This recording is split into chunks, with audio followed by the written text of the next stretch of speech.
Good afternoon, everyone. I'm so I'm overwhelmed, Alex, to be able to finally sit down and talk to you. Alex Thomson, that everybody will probably know from UK column, former GCHQ, and someone who I admire immensely because, Alex, you have the most astounding range of intellect and knowledge, but you are so accessible with it and so humble with it.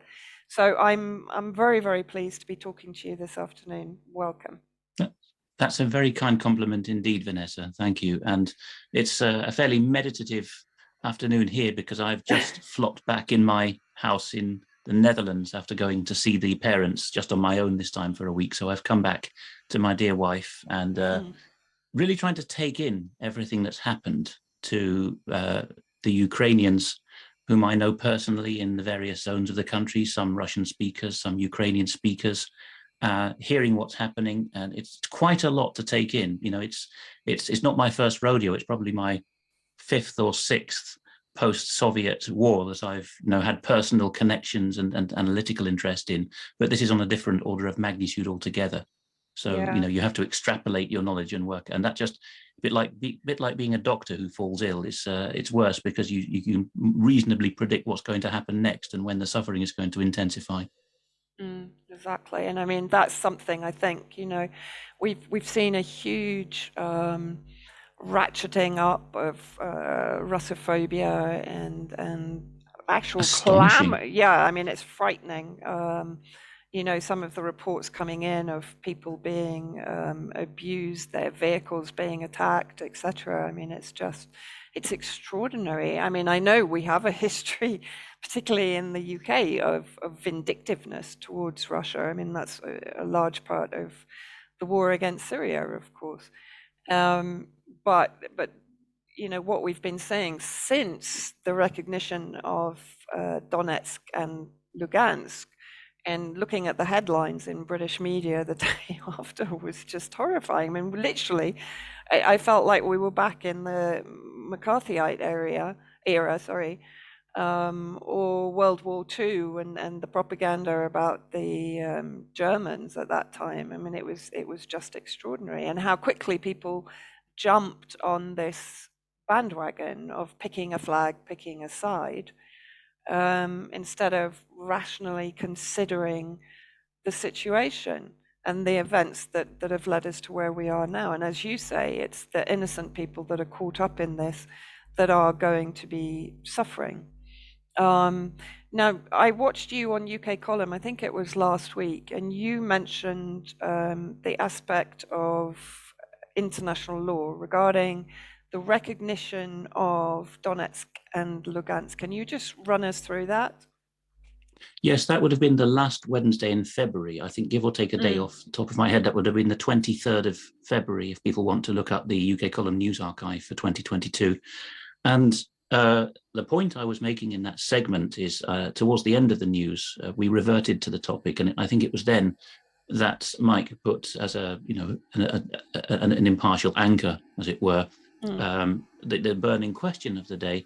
And of course, we personalize what happens with Russia now. So even in the new media, we have this habit of saying, "Is Putin in the right?" I don't think Mike meant anything particularly by it. It's a mhm, habit, as I've noticed, when we never talk about, "Is Biden in the right?" It's just the United States. But anyway, the point that Mike wanted to elicit from me is the hot war hadn't started yet, right? mm, So only the DNR and the LPR had been recognized, which I think most of your listeners know mhm, consisted of, between those two oblasts, or in each of those two oblasts, only the Russian bordering third of each of those oblasts was actually controlled by the separatist republics at the moment of recognition. And because I'd seen the South Ossetia War 2008, I and most people connected with the former Soviet Union in some way knew what was going to happen next, that there would be a push to actually gain the territory. So the mm, Ukrainian controlled two-thirds of each of those territories, and that brought the issue to a point about international law. So my words there were deliberately non-specific, and that's because I have a lot of respect for international law. Now, a mm, lot of people, especially in the States, in the dissenting world, the new media and the truth movement, whatever you want to call it, have long said there is no international law. Obviously, some foes of ours, like John Bolton, have said it loudly as well. But some patriots who just want us out of the UN system, the 1945 to 1949 world order, have said the same.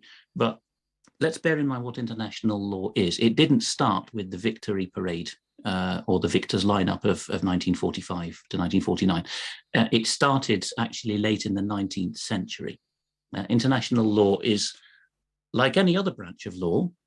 It exists on paper when first promulgated, so that the name of the documents in international law that set the law in the first principles is known as, well, there's three main instruments, right? There's conventions, which is top of the pecking order, agreeing how treaties would be interpreted. Then there's treaties, which is state to state usually, although it can be sovereign to people within the country. And then the third that's usually mentioned would be an accord, which is more specific to agree policy. Now, that's the prima facie meaning of international law. And since there's been a body of treaties since the internationalization of the world, really, in the Victorian era, when people had more trade and more communication with each other and more financial exchanges with each other than previously because of the industrial progress and communications revolution, since then there have been, since the mid-19th century, really, all these accords and sometimes treaties and even sometimes conventions, top-level documents, usually having the name of a Central European city appended to them, which say this is how we treat each other. You can't deny that exists, no matter what position you take on sovereignty. That, whether you're a French souverainist or an American isolationist, although that's not a very nice term to use for a good position, you will accept that. That you agree what you do in the high seas, law of the sea, and so on. Okay, that's the basis of international law. Then, just like any other branch of law within a country, whether it's dealing with the government or dealing with people on a civil basis, you obviously have case law, otherwise known as jurisprudence. And because the courts were set up by treaties in the late 19th century onwards, mainly in The Hague and Geneva, and a few in other European cities for specific issues like maritime law, dispute resolution, therefore, successive pronouncements when resolving disputes between states under this treaty system have become case law, international case law. And again, you cannot set that aside just willy-nilly. A key insight, though, Vanessa, is obviously it is subject to the will of judges. There are no juries anywhere in international law. You can't appeal to a bunch of jurors and say natural law requires you to overturn and nullify this provision of international law because it's unjust here. Yeah. So I hope I'm not wittering too much. I'm trying to get as quickly as I can to the heart of it, which is there are treaties. They've been finessed by international judges. These days, certainly, some of the multilateral, multinational organizations that set up their own courts, like the EU and others, have bent and partial judges and Soros-stuffed benches these days. Fair enough, that's true, but there is still this precedent. Russia and China within the Big Five lineup, the UN Security Council lineup, and by the way, the UN Security Council is, if you want a one-sentence answer to what it is, it's the monopoly of violence in the post-world order. Yeah.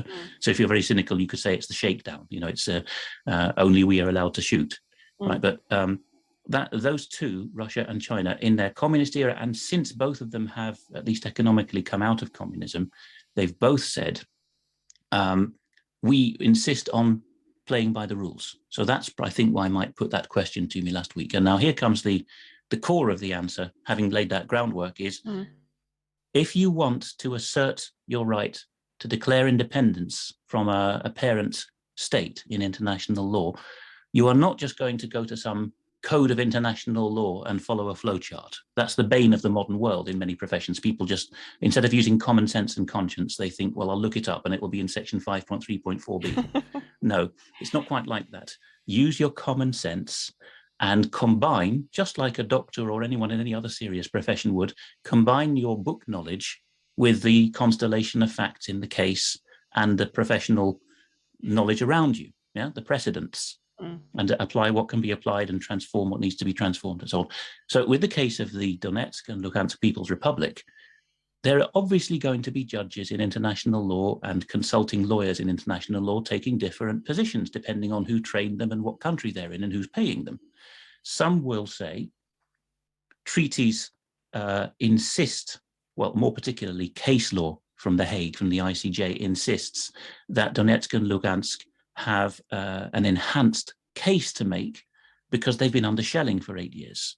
This has been how East Timor and Kosovo, as the West's darlings in somewhat similar situations, have been accelerated on their path to recognition by most UN member states, certainly the Western ones, and ultimately gaining a seat at the UN in the face of Russian.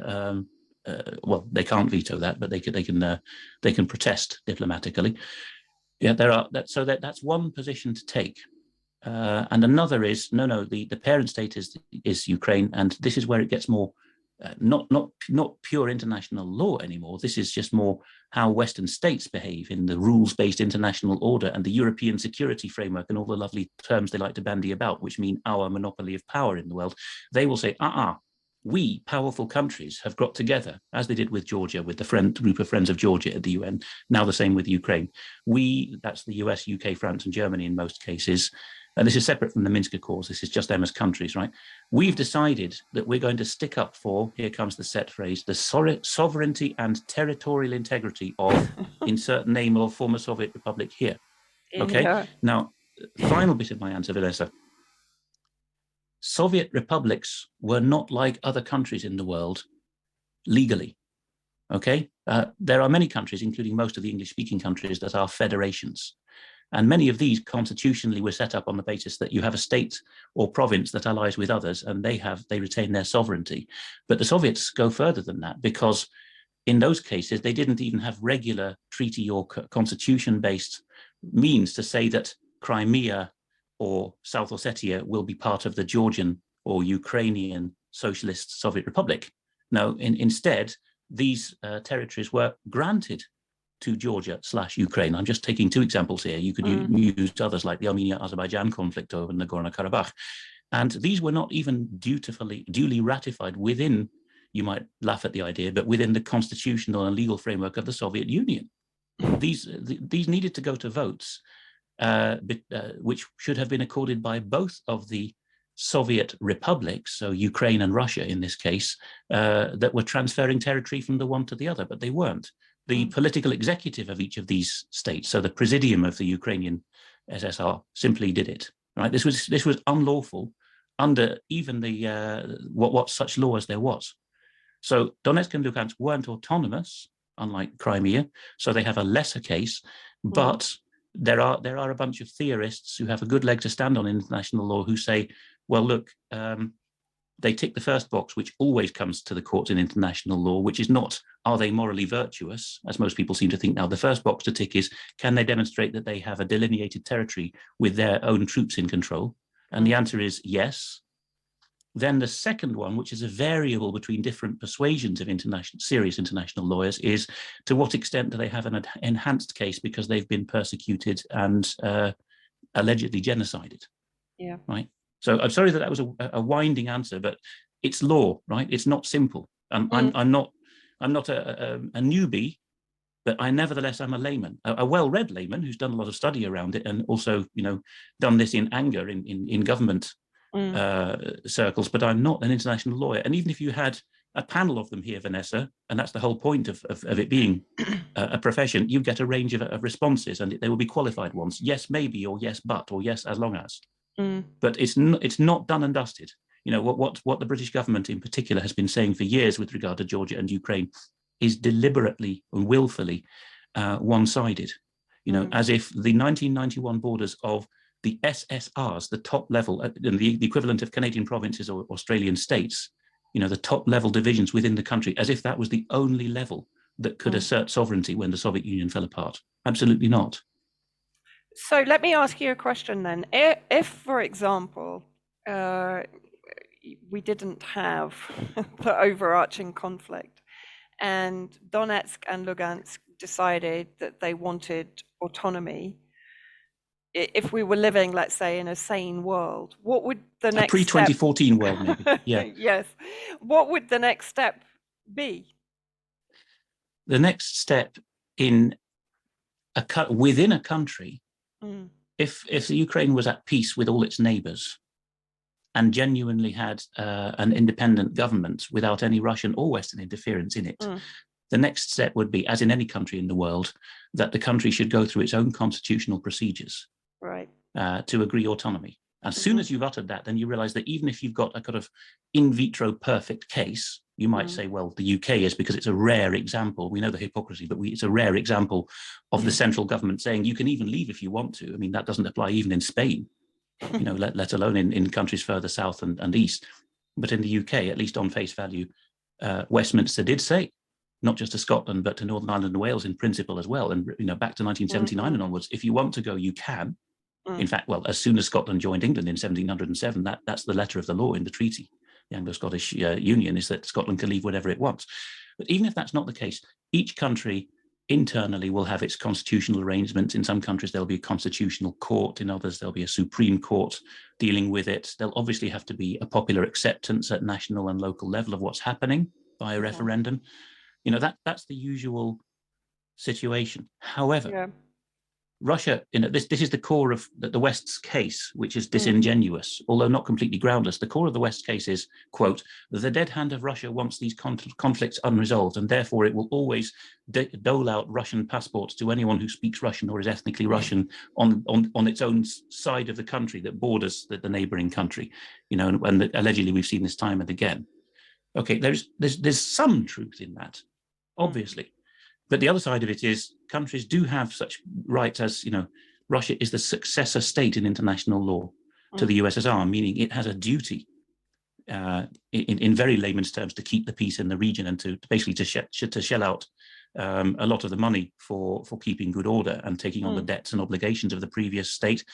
It has, like many, many countries in the world, including EU members like Hungary, and some people would call this revanchism, an openly asserted goal of stopping its co-ethnicists and co-religionists in border states from being persecuted.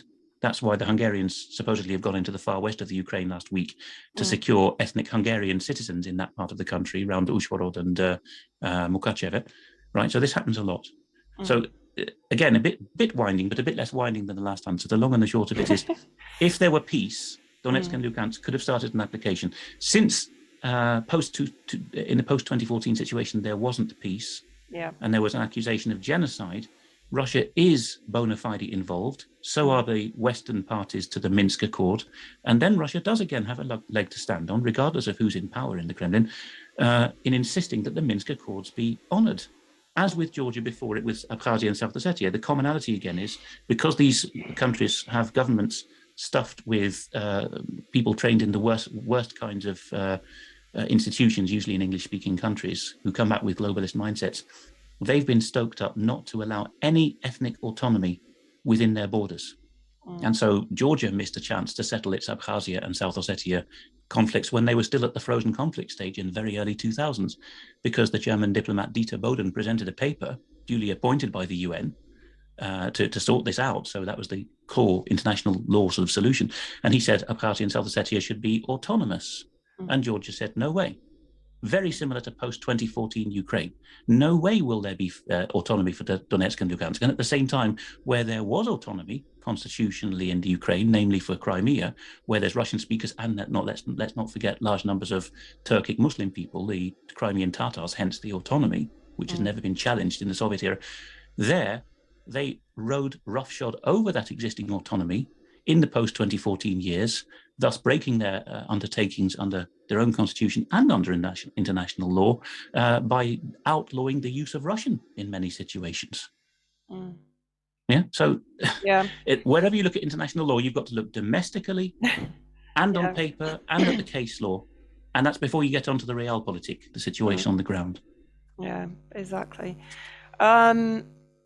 Many people, I mean, myself included, were surprised at the military operation instigated by Russia in Ukraine, the speed of it, and to some degree, certainly in the early days, the efficacy of the campaign. They seemed to be deliberately targeting what are effectively NATO proxy military installations, anything that enabled Ukraine to take military action against both Donbass and Russia, one assumes, and I know the Duma has released the intelligence information they had prior to the military activity, that there was to be apparently an invasion of the Donbass by the Ukrainian forces. Now, I don't want to get too bogged down in international law, but obviously the West are, using international law as a weapon against Russia, that it's effectively taken preemptive military, what's the word? It's taken military I think action campaign. is just the usual phrase. Yes. Yeah, sorry. And of course, on the basis that Russia's national security is threatened. Now, of course, we know that we've been taken to war either by proxy or directly in Iraq, in Libya, in Syria, on the basis that that country is threatening our national security, or particularly in the case of the US. Yeah.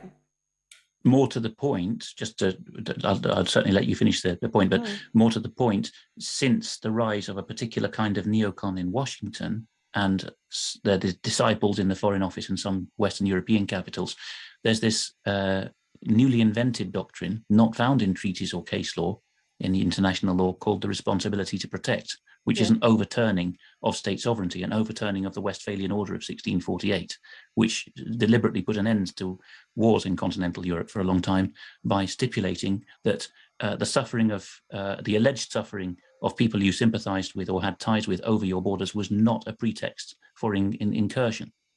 Right? And in the modern world, exactly 3 centuries later, 1947-48, there was obviously a Nuremberg tribunal to give a specific exemption to that, which is genocide. But since then, we've seen the weaponization and deliberate twisting and hollowing out of the term of the idea of genocide, so that you can intervene. But let's go back to where you were with that. Yeah, I mean, I just wanted to get your opinion on why did Russia go in? I mean, it hadn't gone in to defend Donetsk and Lugansk for the 8 years that they were under attack, and in fact, it effectively refused to come to their aid, although of course they'd accepted the referendum in Crimea. But with Donetsk and Lugansk, one had the impression that they had taken a step back in the hope that NATO presumably would honor the Minsk agreement, would not expand eastwards, and obviously the threat, if the Ukrainian military, as an extension of NATO military, were to invade the Donbass, of course, Russia would lose its effective buffer zone there. So NATO would be on its border, potentially with nuclear weapons, potentially with chemical weapons, of course, with the various biolabs that were dotted around the Ukraine that were being used by particularly the US State Department to develop various pathogens and toxins, etc., according to Deliana Gancheva.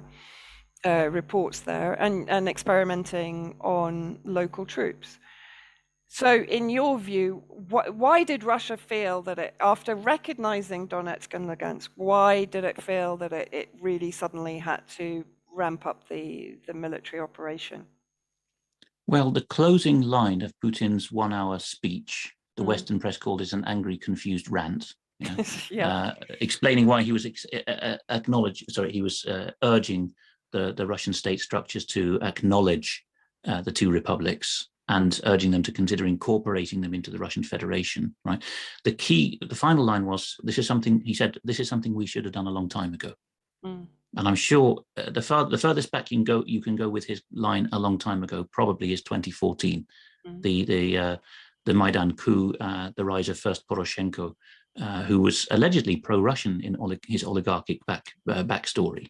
and then finally after that, the alleged Kolomoisky puppet, the current President Zelensky, who turned out to be a Western stooge, although he'd promised reconciliation in rather empty terms.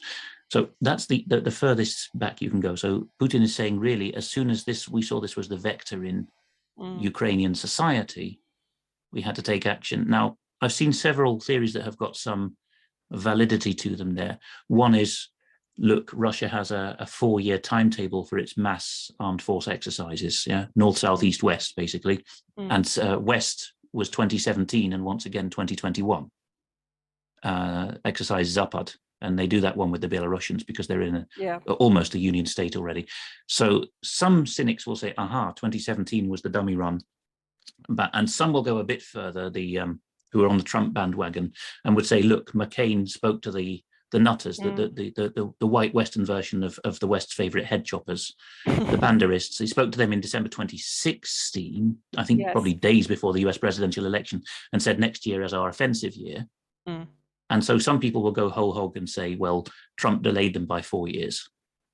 It's possible, but that's not the only factor. Putin will also, those close to him as well, and certainly since Shoigu took over at the MOD, he's very wily. They will have also factored in Germany to a very heavy extent. The handover from Merkel, who was always going to say no to Ukrainian NATO membership, as she did in 2008 already, to Scholz, who's a much weaker and more malleable figure, and has a big contingent of completely nutty neo-Greens in his cabinet. They're sort of the non-traditional German type politician that's now at the helm in several ministries, who says we want war with Russia, which is unthinkable previously in Germany, and also hang Russian energy. We want our people to starve and freeze because that's better for the planet. The rise of that kind of contingent in Germany will have been a massive part of the calculation, alongside the military readying. And on top of that, if you want the diplomatic top end, the president and the foreign ministry, a large part of waiting till now will have been, have we really demonstrated to satisfy our own conscience and the conscience of the world and any case to be made in future tribunals, that we really exhausted all avenues? All of these things do tentatively point towards about now. So, okay, let's be realists. This was probably cleared with, not just with Peking last autumn, but probably cleared with Russia's core allies a couple of years ago. But all of those things do point in that direction. And okay, so cynical, but and not very pro-Russian contacts of mine in bordering countries who are very honest, at least, will say that they saw this coming. Well, allegedly a year ago, that Ukraine would be de facto neutralized, right? And I can understand their claim, but the same kind of commentators who are not who are not on board with what Russia's doing right now are also saying that they could see the last bit of the playbook as soon as the republics were recognized, because certainly if you compare it with the Georgian cases, the idea was, look, there's a funny squiggly line on the map, which was only really the equivalent of a county border for 100 years or more. Some of that territory has got enough ethnic mass and enough proximity to the Russian border to be under the control of the pro-Russian separatists. The rest of that sort of equivalent of county isn't. So you can see that the first thing in the playbook, not just if you're Russia, the West would do this too, is to send your troops to the border, the very squiggly and hard to defend border of that actual county itself. And then you get the clashes with the titular national sovereign army and its local supporters, who are, of course, armed in all of these villages and these situations. And that will provide the pretext. But you know that, Vanessa, the key thing in all this is that Zelensky, just like Saakashvili in 2008, Zelensky, after this, whatever you want to call it, incursion, operation, invasion by Russia, has not declared war. It's very, very similar to Georgia 2008, although on a different order of magnitude. The invaded, as possibly in inverted commas or possibly not, the invaded pro-Western country in each case did recall ambassadors and cut diplomatic ties as soon as the tanks rolled in, but did not, I should say, with the case of Ukraine, it's the paras who are equally important as the tanks, but and the marine infantry, who again played a big role in Georgia in 2008, storming the Black Sea, but they did not declare war. A cynic would say, Whether Russia factored this in or not, I don't know. But a cynic would say that they both did this with secret Western advice or whatever, or just their own Machiavellian calculations in order so as to deliberately not to have to honor, back to international law again, the Vienna Convention and Geneva and all the other relevant provisions of the law of war, how you treat POWs, where you station your troops, whether you billet your troops, snipers and direction finders in civilian apartments. We've got footage coming through of that happening in the Kiev area now, right? So this is probably quite deliberate. Probably quite deliberate, and that's probably also germane to answering that question again of why now, Vanessa, because with the very good penetration in human intelligence and signals intelligence that the Russians will have had over the forward Ukrainian troops, as in all of these situations around Russia, they will have known that not the battle plan, the tactical plan was to cluster stores of relevant weaponry, offensive weaponry, around civilian locations, up to and including primary schools, right? They will have known that. Therefore, every day you leave it, even if if you take the BBC argument for a while that Russia sent quite a clapped out column in, there may be other reasons why they sent their second best troops and vehicles in, but that may have been a consideration, and a lot of good analysts have suggested that they recalled to Belarus some of the troops who had been leaving earlier in the spring, and they may have felt now's the time, because if we leave it any longer, the Ukrainian regular and irregular army, and of course the irregulars, the ones with Nazi loyalties, are mixed in as a 10% minority within the troops. These will have ensconced themselves so much. And I think with the case of Mariupol, they've been battled into a pocket and proven that this would have happened elsewhere. They will terrorize the locals so much and cause so many instances like we saw in Sumy of 75 children reportedly being blown up when a missile probably intended to hit a store actually hit the school, that there would have been maybe 10 times as many deaths. I'd imagine that's about most of the calculations the Kremlin made in the past week or two. Well, and of course they had the experience in Syria, because that's exactly what the Al Qaeda and affiliates did, is to occupy schools, hospitals, civilian and residential areas in preparation of the Syrian Arab Army advances and the Russian air campaigns. So the MO of the battle seems to be, to some degree, very similar to what they faced and dealt with and are experienced in from Syria itself. And of course, now there are fighters going there from Syria, both ISIS and various terrorist brigades, some from Aleppo, some from all over, particularly the north and northwest of Syria, are now inside Ukraine. So to some degree, of course, I find it also quite ironic that they've sent in the Chechen brigades, who also are very experienced in this kind of warfare, and who are, as far as I can see, being used very much as a vanguard to forge the ways into these where guerrilla fighting is going to be it's going to be the order of the day. And of course, the worry for me is whether Russia is going to drag itself down into another quagmire, because we know from Syria how those battles can go on and on. I think East Aleppo for me was probably the most stark example of what this house-to-house fighting can involve, and how civilians can be horribly caught up in it. I very much fear that Mariupol will turn out that way within the next couple of days, and God forbid Odessa, where I have friends who haven't got out, perhaps within a couple of weeks of now. The worst case scenario will be just that we'll have an East Aleppo situation. And I know you wanted to talk about Hillary Clinton, but she's openly saying we, US/NATO/West, can keep infiltrating these kinds of, and she doesn't use the phrase foreign nutters, but she sketches that idea. We can keep infiltrating them. And she suggests a parallel with Afghanistan in a recent interview, to the extent that this is probably going to go on for a generation. Yeah. if they get their way. You know, And to give a specific yeah. example, sorry, before we No, talk no, about go on. Clinton anymore, a specific example of what you were talking about, people might think, oh, Vanessa's just asserting this about these head choppers being diverted. Well, here's just one very specific example. Obviously, it comes from a Russian source because no one else is talking about it. So I'm just going to read this out simply because the level of detail is quite easily falsifiable if it is mere propaganda.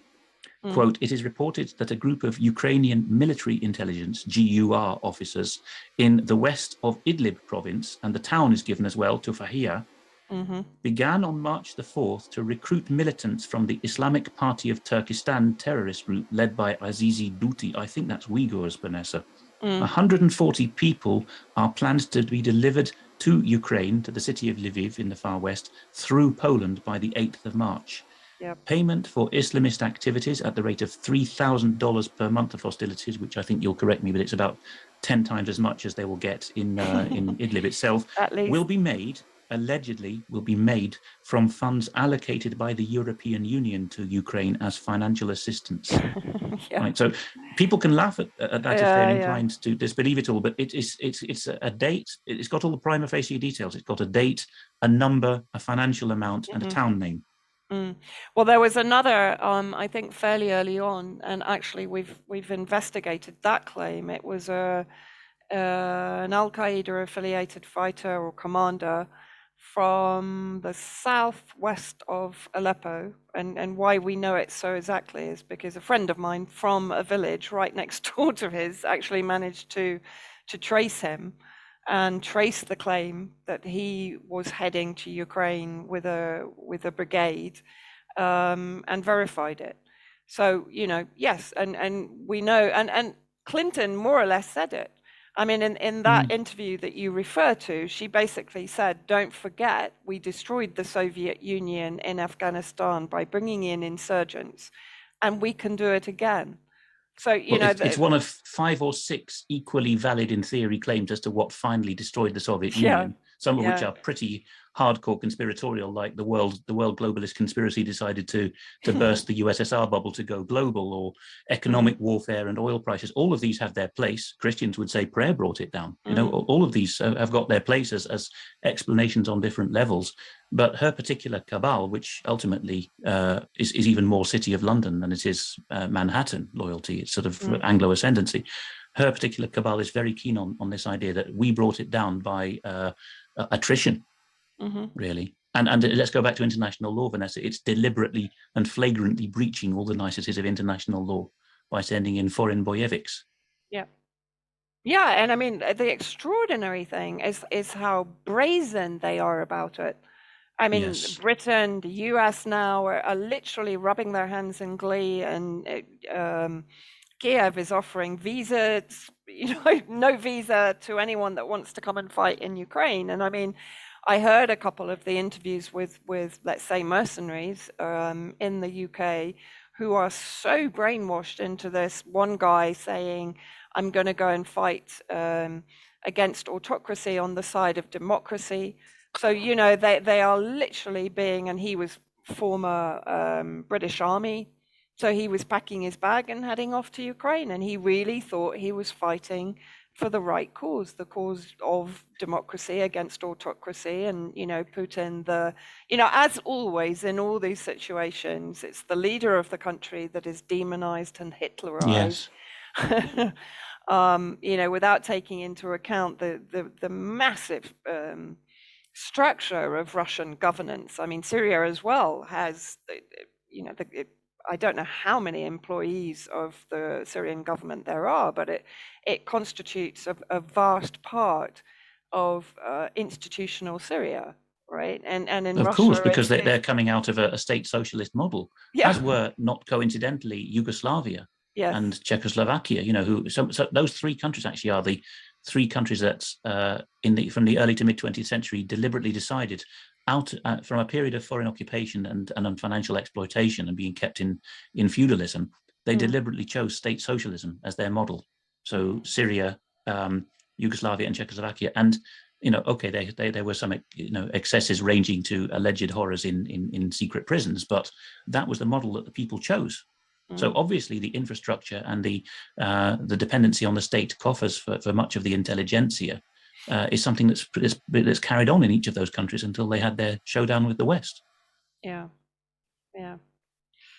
And interesting, going back to Clinton for a second, it's interesting that the Clinton Global Initiative has dusted itself off and has been revived under cover of the Ukrainian conflict. That popped up yesterday in my British viewers newsfeed. of a certain age will remember the footage in 1996, would it have been, give or take a year or two, of Gerry Adams when the IRA had just, whatever phrase was used, laid down its arms, or just after that. One of his core supporters in West Belfast, where he drew a crowd with an impromptu speech, heckled Adams in a friendly manner and said, "Bring back the IRA," and he shot a knowing, of course, Adams, I think you and I will agree, is a British puppet, right? But and like a lot like them. But then his knowing nod and wink in response, it may have been a planted heckler, was, "They haven't gone away, you know." And now we see that CGI and various other organizations have the same attitude towards head choppers. They haven't gone away, you know. We still have them in cold storage. Yeah. And we know, I mean, we know in Syria, they percolate ISIS from Iraq and back to Syria whenever they feel like it, into the desert, into any of the area east of Homs to attack Syrian Arab Army convoys or to destroy fuel depots, etc., etc. You know, I mean, this is their MO, and it's certainly been their MO, really, I would guess, since Iraq, when they had far too high a body count among American soldiers and UK soldiers, for that matter, and so therefore they've gone to this proxy warfare. And I wanted to ask you that, actually, because that's a question that people do keep asking me. If this has potential for being such a hot war, why is NATO to a huge extent backing off it? We're not seeing them putting boots on the ground that we know of, although we know, of course, Blackwater or Academy, as they now are inside Ukraine, and they are training forces there. We know that NATO has been training mercenaries and sending them into Ukraine. So we're effectively saying very similar to what we saw in Syria, which is a proxy war, with a number of streams of mercenaries, whether it's Islamic extremists from Syria and from the region generally, maybe even from Afghanistan itself. I haven't got any evidence of that, but there's certainly potential for it, I would have thought. And then, the kind of fascist, far-right, neo-Nazi brigades. Israel, of course, has a hand in all of this. Israel had a hand in the 2014 regime change. Israel has invested heavily in Ukraine and has been collaborating, as far as I'm aware, on intelligence and military matters for some time to promote an anti-Russia sentiment, particularly in Western Ukraine and in Kiev.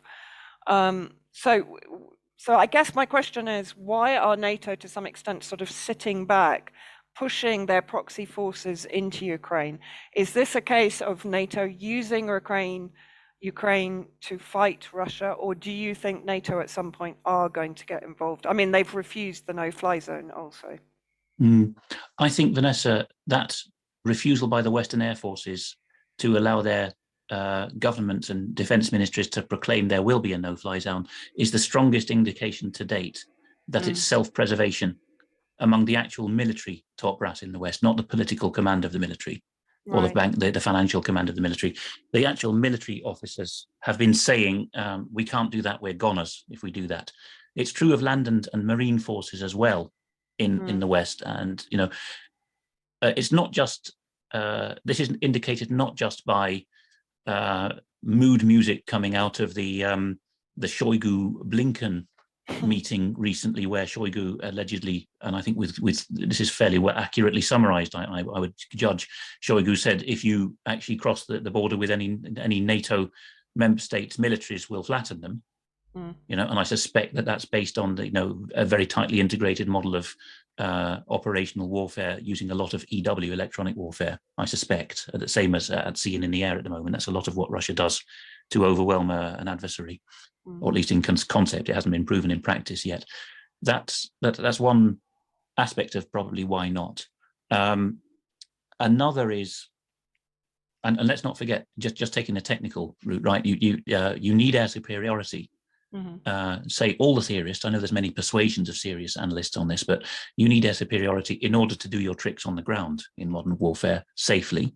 Certainly if you've got public opinion to consider back home, which even the Russians do now. Yeah, so I'm not saying that the Russian Federal Air Force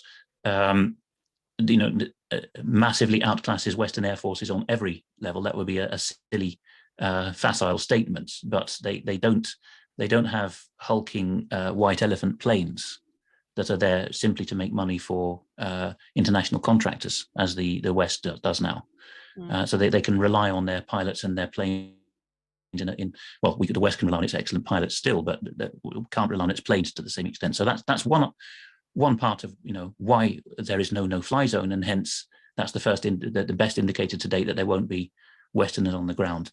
Another is this international law malarkey, that you can't maintain the facade, even with a dumbed down and propagandized population in the Western countries.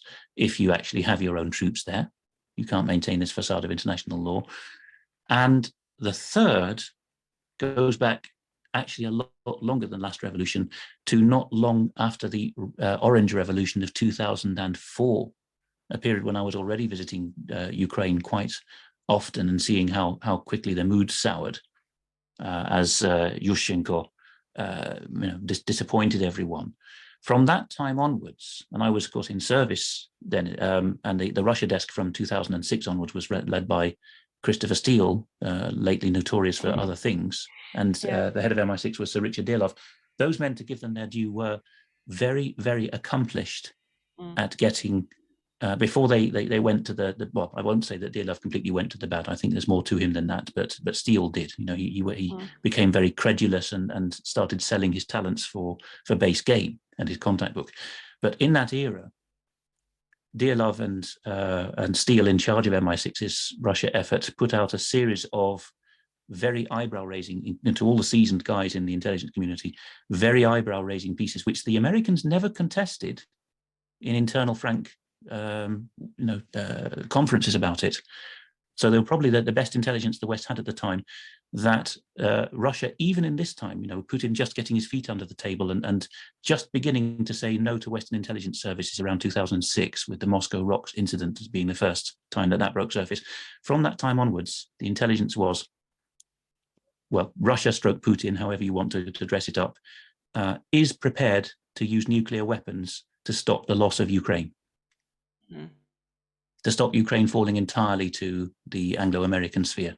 Yeah. Or if we want to modernize that, it would be, well, one version of what the Russians are claiming now is that it's, that Germany or the EU is getting its own sphere of influence, and they're trying to separate the two, but they're both adversaries to them. They will not allow that. And even back in the weakened days of 2006, before they started the modernization of the military, prompted largely, of course, by the Syrian experience, way before that, when they were still post-Soviet in their orbit, in their doctrine and in their manning, in their attitudes, they were already saying, we will use our, well, let's simplify a bit, we'll use our clunky old nukes, come what may, to stop Ukraine to a very good analyst last week called it Ukraine being turned into an anti-Russia. Yeah, so that's in the background of these guys' minds. There are levels of nutters who think more about what Soros and Gates tells them and the worldview that's been imparted to them through those channels, and the current generation are glazed over and not all there as we see it, foreign minister level, even defense minister level now.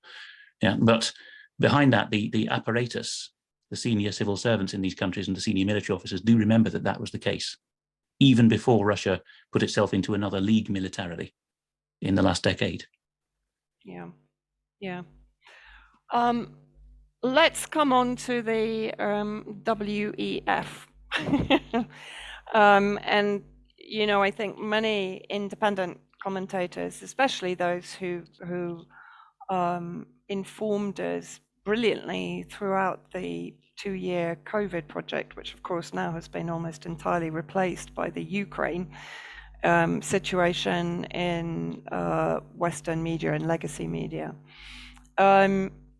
Many people feel that Putin is a part of the transnational oligarchy, that he's a WEF man, that this entire war has been created as belief in the COVID project was starting to wane and protests were gathering traction, particularly as we know in Canada, with the Freedom Truckers Convoy 2022. And they being the transnational corporatocracy, needed something to distract people in order to bring in further surveillance measures, ID 2020, et cetera, and that Russia was very much, in their view, part of this global power grab and had introduced pretty draconian measures nationwide, reference vaccine passports, QR codes, etc.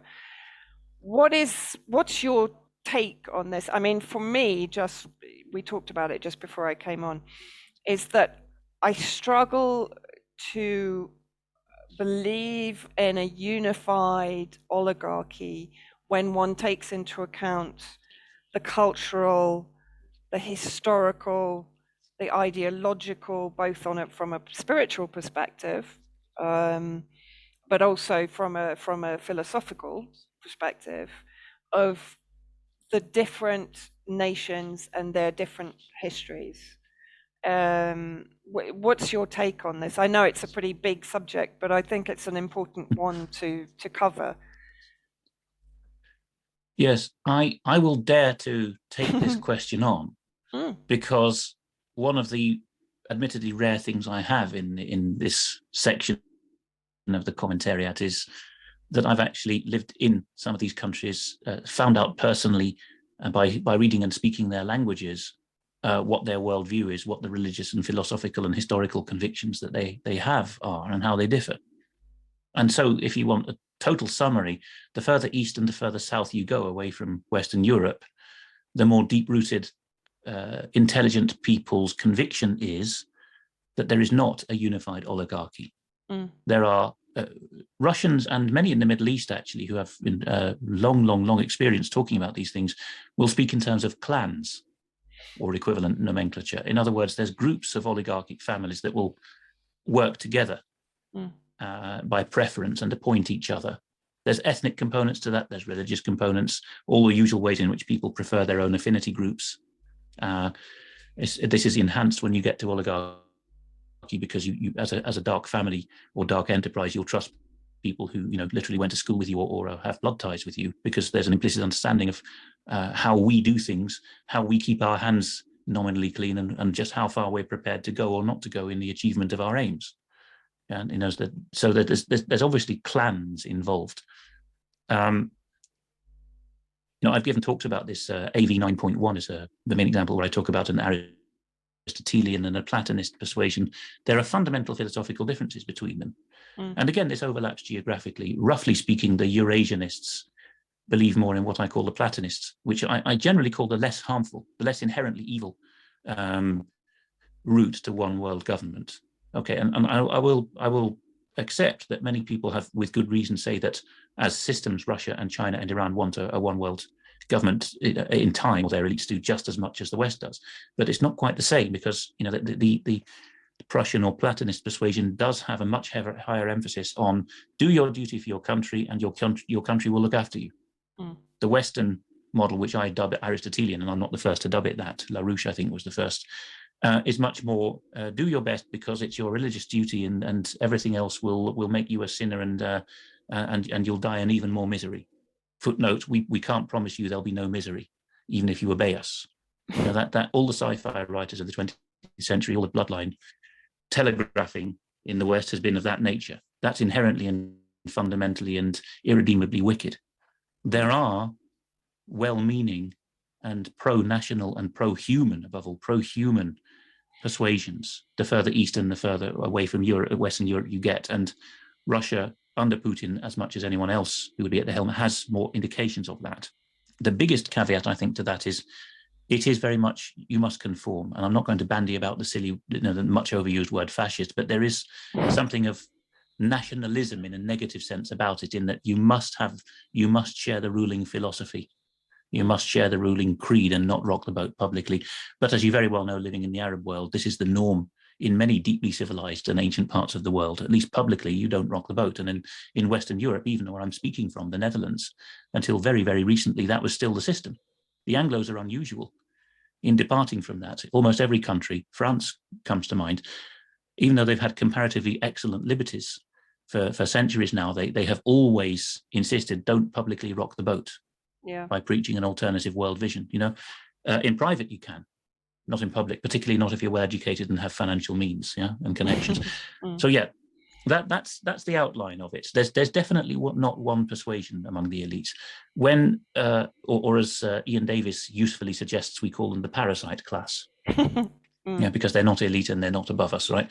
But whenever there's a threat to their model, that famous word "they" again, the rival clans will cooperate and assign each other roles, in order to stop the overturning of the model. I don't know whether Putin is.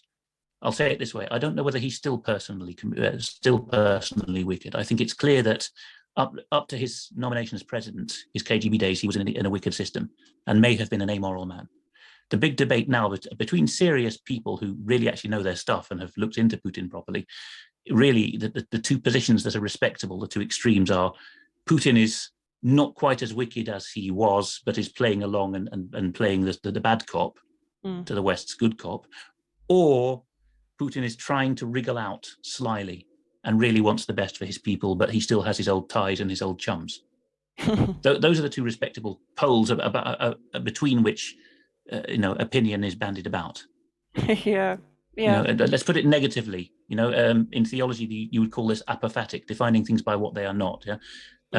Putin is different from the scum that rule the West, in that he's not trying to promote the murder of babies in his country.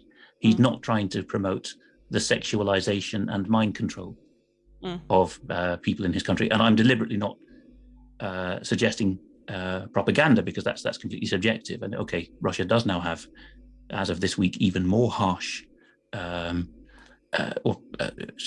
propaganda rules, or whatever you want to call it, than the West, because they will send people to a penal colony now for 3 years in the worst case if they share information likely to demoralize the Russian army.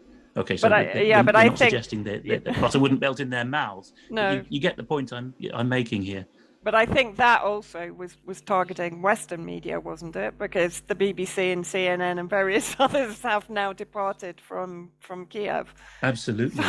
And the senior, they have several deputy prime ministers in Russia, as in usually in those countries, and the senior one of them, who's in charge of corporate law or whatever, corporate policy, has said just, I think overnight, that if you deliberately wind up the Russian branch of an international franchise, and of course, under Russian law, inherited from all communist countries, it has to be a separate legal entity with majority local board members. So it is a separate entity under law. If you deliberately, even never mind whether you're called Coca-Cola or Apple Russia, if it's the Russian branch, then anyone who's domiciled in Russia and registered as a director, if they deliberately wind it up and make people redundant as a result, they can be had for the serious criminal offense of purposely bankrupting the company. Yeah, interesting. Very interesting. So again, that comes back to, people can find it nasty or hard-nosed, but it is ultimately a vision with our people in mind. We have a people, they have an experience, they have expectations of us. As long as they don't rock the boat, they can expect a fairly decent and improving quality of life and liberty under us. Yeah, and of course, I mean, actually, that is very different to the Western model under the COVID project. I mean, going back to Thomas Malthus, Vanessa. I mean, you tell me, there hasn't been a generation since the late 18th century where there haven't been elite writers in Britain and Germany and America saying what we must do is make people's lives poorer and more miserable in the name of humanity. Yeah. And I suppose that's where a lot of people are making the connection, because obviously the war in Ukraine, and I'll quote here from Patrick Armstrong. I didn't know if you knew him, who was an analyst I in know the... the name. I haven't read much of his stuff, but thank you very much for sending me it. I found it an excellent Yeah, writer. I found it was one, it was sort of optimistic from Russia's side, from somebody that obviously has specialized in the area, very much like yourself. Just to let people know, he was an analyst in the Canadian Department of National Defense, specializing in USSR stroke Russia, having started in the time of Chernenko. He was counselor in the Canadian Embassy, retired May 2008, and has been writing on Russia and related subjects on the net ever since. And Go on, just sorry. from my Five Eyes experience, before you go into his excellent write-up, I've always found that the Canadian Kremlinologists are a cut above the British and American ones. They tend to have better Russian, to have been trusted more by Soviet and Russian counterparts, not least because in the sort of the winding up days of the communists, well, actually back to the 50s, the globalist view was Canada's half ours from Trudeau, certainly from Trudeau onwards, and actually going back to the Venona days. So there's always been confiding in the Canadians who they thought were on board with Russian/Soviet world domination. They tend to have the gumption to depart from Beltway or Whitehall agreed truths because they're Canadians and they're a step away from it. And the Five Eyes always did have a tradition in which the Canadians and Australians were licensed devil's advocates. They produce far fewer Russianists, obviously, than the US and the UK, and at least in the apparatus they have fewer, but the ones they have are usually spectacular. Yeah. So I would rate him prima facie very highly just for that. Okay, that's interesting. I hadn't come across him before. One of the Telegram channels had shared his latest analysis. I won't go into the military analysis because we've sort of covered that, but I'll read a section which I thought was quite interesting, and I'll read the little section on the economy, which is what I'm saying is where people are making the connection, is that let's say the NATO provoked war in Ukraine is going to lead to greater economic hardship for people, particularly in Europe, but also in the UK. And I would add in Syria, which of course is, this is the endless target of the West right now, because they've lost the military campaign in Syria. They're now effectively trying to destroy it economically. But and Syria's former sister nation, Egypt, is one of those that is actually scrambling around trying to get wheat for bread for its citizens, because they ordered consignments of Ukrainian wheat that can't get out of the Black Sea now. Exactly, yeah. And they're having to buy them for double the price on the world market. So I think, because Syria and Egypt were ancient grain-producing countries, but with their big populations these days, they need Ukrainian wheat like anyone else. Well, and also, of course, because Syria's wheat was systematically burned under the Trump administration. We know Samantha Power tried to deliver the genetically modified seed to the northeast, which would have rendered the agricultural areas there infertile for decades. Luckily, it was picked up by the Hasaka Agricultural Ministry. I wonder whether this was part of her responsibility to protect. Yes. Yeah, let's not go down the route of Samantha Power, because she's one of the most evil people on the planet, as far as I'm concerned. And of course, the Kurdish separatist proxies, Contras, as I call them, are hoarding Syrian wheat and relinquishing it under duress to Damascus. So, of course, the wheat shortage has been manufactured here, and I have to add in Lebanon, because Lebanon produces very little. So you're right, it's going to have a dreadful, devastating effect on pretty much globally, actually, that we're buying seed from Russia or from Ukraine. But the one section, I'll read this one quick paragraph from Patrick Armstrong's analysis. Now, he says we're seeing the collapse of post-Cold War triumphalism, end of history, unilateralism, and all the rest of it. Reality is biting and biting hard. All you have to do is watch CNN's parade of talking heads and experts speculating about how crazy Putin is. They don't understand, and therefore he must be nuts. For the West, as it has been, it's over. The confusion, the bullshit, the boasting, the hysteria, the bans. The West has nothing left in the locker. Pour Russian vodka down the toilet, fire a singer and director, change the name of a drink or salad, ban cats or trees, sanction a Russian plutocrat, steal his yacht, wear a blue and yellow t-shirt. Pathetic. And don't, under any circumstances, allow a Russian outlet to tempt the sheeple with, in inverted commas, disinformation. Just like the USSR, but stupider. And who thought stupider was even possible? But then he goes on. For those who haven't got hold of Patrick Armstrong's piece, there's a lot of really meaty analysis too. Yeah. I mean, this cynicism is well placed, but people shouldn't just listen to your reading out and thinking, oh, it's an offhand piece. It's quite deep as well, but do go on. No, it is. But, that's very much the conclusion he comes to. And he talks about the bringing in of weapons to the various contras that are in Ukraine. He talks about the fact that the Chechens have picked up a lot of manpads that NATO supplied them previously. So, yeah, he goes into a lot of depth. Yeah.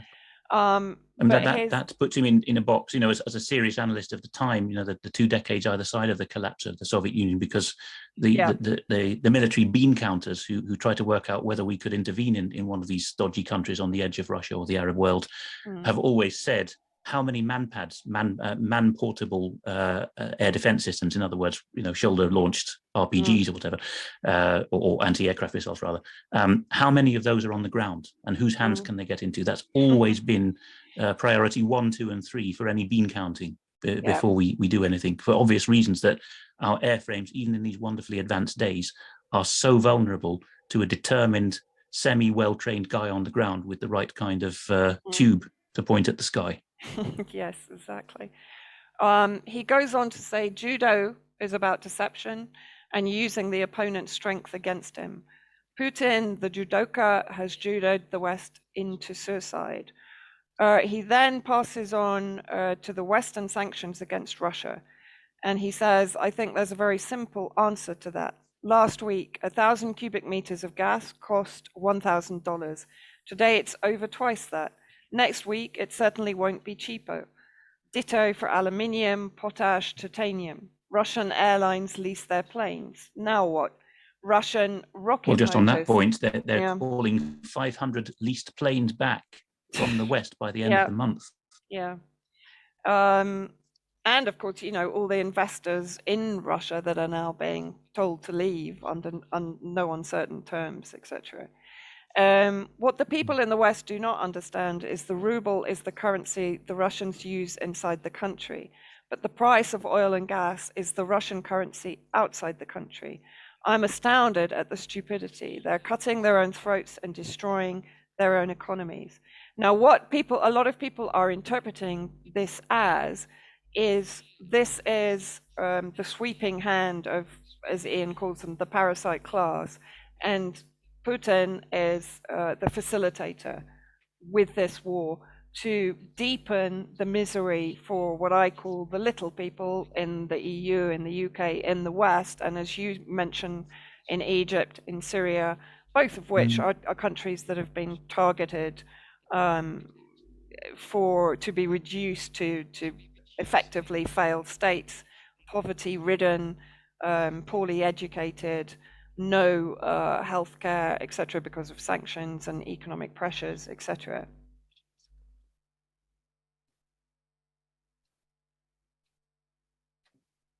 What's your view on that? There was just a tiny blip after you said to be reduced to countries having no healthcare, and then I heard nothing until you said, "What's your view?" So you might have said something crucial in the interim. No, I didn't say anything. I thought you were going to leap in there. Okay. Yes. All right. That's quite all right. Yes.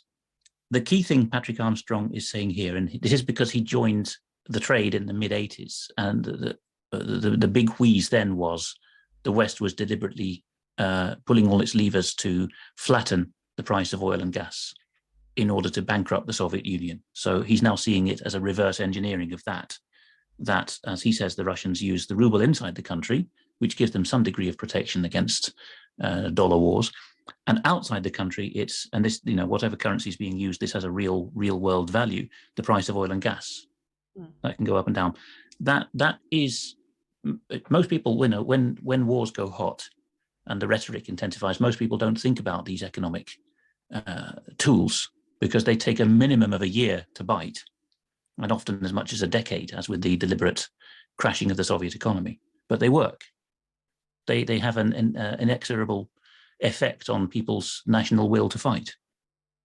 So yes, that's a fair summary of what's going on. Russia, China, and Iran have been spending, allegedly India to some extent, and the BRICS behind them, have been spending a few years, going for a full service, all departments alternative economy. Whether the only question is to what extent it's a different wing of the same oligarchy. That's the question people spill their breath about, but they don't spend time debating whether it's true or not, because it patently is true that the Eurasian powers have the will and the means to have a gold-backed currency. Okay, it could be nefarious and go digital. In fact, there are indications they're ahead of us in that digitization of the currency, but nevertheless, it would be at least potentially gold-backed, even after these so-called sanctions. There's enough gold in the East for that. And it's a closed system. It's Alexander Mercouris often makes this point, who I've never heard put a word wrong when talking about Russia or neighboring countries or anything else, actually, in his analysis. Mercouris often makes the point that Russia shares only with the North American countries and allegedly Australia, supposedly Australia to some extent, the virtue of being a continental economy, that it has the brains, the raw materials, the industrial expertise, the rare earths and hydrocarbons in the ground, etc., the infrastructure in place to be self-contained in everything. We in the West no longer are. Even if you were to make a single state out of the West overnight, we would struggle jolly hard, certainly within Europe. Yes.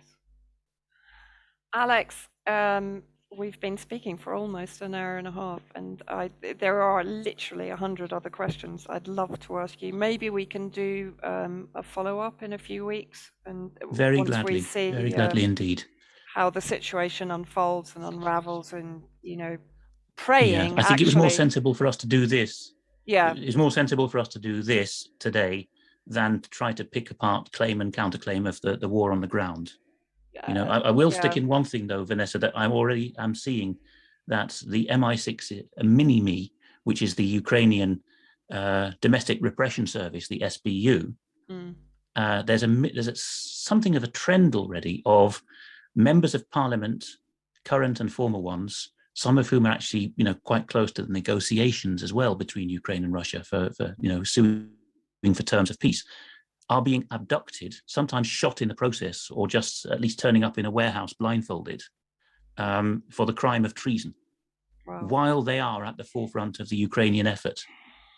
So this again is another indication. I'm deliberately not going to name names because it would age badly. One or two of these claims will turn out to have been inflated, or malicious. But that's the level of desperation the Ukrainians have to make sure that even some of their officially designated negotiators don't talk. Right. What would they talk about? What information would they release if they were to talk? Some of them know a lot about Western banking. Right. Okay. That I think is the key to it. Right. They would know what promises and money transfers have been made since the last revolution in 2014. Right. So the money laundering aspect of the. Yeah. Don't forget that the Zelensky cabinet, the Zelensky administration, literally consists of actors. Zelensky himself is a comedy actor, but the chief of staff for the presidential apparatus, Andrei Yermak, is a comedy producer. The head of the presidential administration, Andrei Bodin, is a lawyer in the entertainment industry. The president's chief policy advisor, Serhiy Shefei, is a comedy writer. Ivan Bakanov, deputy chairman of the intelligence service, is the boss of a comedy film company. And the senior advisor to the Ukrainian Defense Committee, Serhiy Sivoko, is also a comedian and is Zelensky's acting partner. So with that going on, when you get painted into a corner by Russian action, you're obviously going to panic and say, well, we need some of our deep state money men to plead with the Russians to stop what they're doing. And some of those deep state money men are going to know rather too much for the West's liking, aren't they? Right, got it. Okay. So yes, that was just a last minute interjection, but I think Fascinating. that we're going to see more of that in the coming days. Okay. And I hope for the sake of your friends and for the Ukrainian people that it doesn't descend into the same quagmire that, urban warfare did in Syria, because that would be, it would just be a tragedy. Yes, but if it does, and we've already seen claims that there's not a single person exiting via the humanitarian corridor that the Russians have left out of Mariupol, which is now surrounded by land and sea. If it does, then, however friendly and pro-Ukrainian you wish to be about this, you're going to have to accept that the reason no one's left is because they're already being held at gunpoint. Yeah, exactly. Which is exactly what happened that's in pretty Syria. obvious. Yeah. Yes. And to be fair, it doesn't take a large majority within the Ukrainian Armed Forces nationally or on the spot. As one of the nutters whom we played on UK Column News the other day, Friday the 4th of March, boasted in a clip that was subtitled that Mike and Patrick had on, it only takes 10% to be committed far-right ideologues to hold the rest in terror. Yeah, exactly. And I mean that, exactly, it's an absolute parallel to what we saw inside Syria. Totally. And in Syria the same, Russia and Syria always provided humanitarian corridors before the final liberation campaign took place.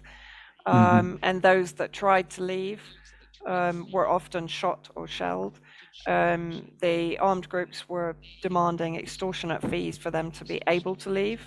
And, a huge amount of pressure was being put upon them to remain as human shields. Of course, that's effectively what they're doing.